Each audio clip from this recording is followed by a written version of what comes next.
Hello friends, आज हम discuss करेंगे measurement of freezing point depression के बारे में। इसके लिए हम बेकमैन्स मेथड को डिस्कस करेंगे। देखिए, ये मेथड एक मोस्ट वाइडली यूज्ड मेथड है जो कि सफिशिएंट एक्यूरेट रिजल्ट्स देता है। अब इस मेथड में जो एपरेटस यूज किया जाता है उसमें एक बिग ट्यूब होती है जिसको यहाँ पर पिंक कलर से रिप्रेजेंट किया गया है। अब इस बिग ट्यूब के साथ एक साइड ट्यूब अटैच होती है जिसकी हेल्प से हम सॉल्वेंट में सॉल्यूट ऐड कर सकते हैं। और इस बिग ट्यूब में एक थर्मोमीटर लगा हुआ होता है और एक स्टीरर लगा हुआ होता है।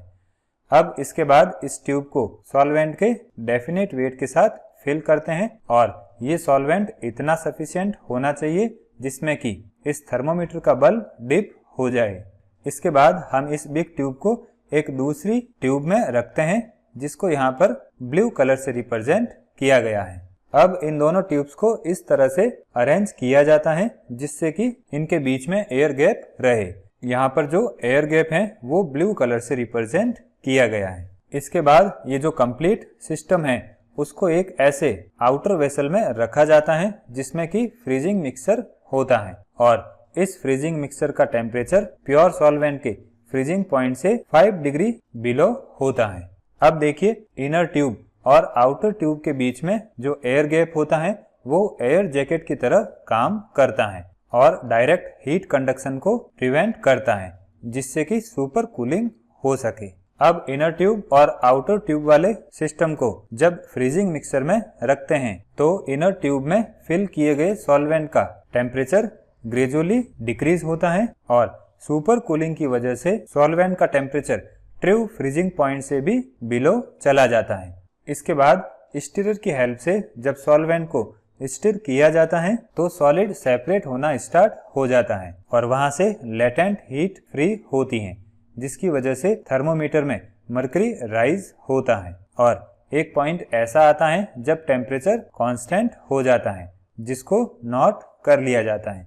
तो यही प्योर सॉल्वेंट का फ्रीजिंग पॉइंट होता है। इसके बाद सॉल्यूट की एक नॉन वेट की पैलेट सॉल्वेंट में ऐड की जाती है और फिर जो सॉल्यूशन बनता है उसका सेम प्रोसीजर के थ्रू फ्रीजिंग पॉइंट डिटरमाइन किया जाता है। तो इस तरह से सॉल्यूट और सॉल्वेंट के फ्रीजिंग पॉइंट में जो डिफरेंस आता है वो डिप्रेशन इन फ्रीजिंग पॉइंट के इक्वल होता है और इसकी हेल्प से हम सॉल्यूट का मॉलिक्यूलर वेट कैलकुलेट कर सकते हैं। और इसके लिए जो इक्वेशन यूज की जाती है उसको हमने डिप्रेशन इन फ्रीजिंग पॉइंट वाले वीडियो में डिस्कस किया था। अब बात करते हैं इस मेथड की लिमिटेशन की। तो देखिए, इस मेथड को इनसॉल्युबल या स्पेरिंगली सॉल्युबल सब्सटेंस पर अप्लाई नहीं किया जा सकता क्योंकि इस मेथड में वही सॉल्यूशन यूज किया जाता है जिसमें सॉल्यूट परफेक्टली सॉल्युबल होता है। इसके अलावा इस मेथड को वॉलेटाइल सब्सटेंस पर भी एप्लीकेबल नहीं किया जा सकता क्योंकि वॉलेटाइल सब्सटेंस वेपोराइज होता है जिससे सॉल्यूशन की कंसंट्रेशन में चेंजेस आ जाते हैं और इस मेथड के लिए जो सॉल्यूशन की कंसंट्रेशन है वो बहुत ही लो होनी चाहिए क्योंकि ये मेथड राउल्स लॉ पर बेस्ड है जो कि सिर्फ डाइल्यूट सॉल्यूशंस पर ही एप्लीकेबल होता है। अब देखिए, ऐसे सब्सटेंसेस जो कि सॉल्यूशन में एसोसिएट या डिसोसिएट होते हैं तो उनके लिए इस मेथड से मॉलिक्यूलर वेट की एबनॉर्मल वैल्यूज आती हैं।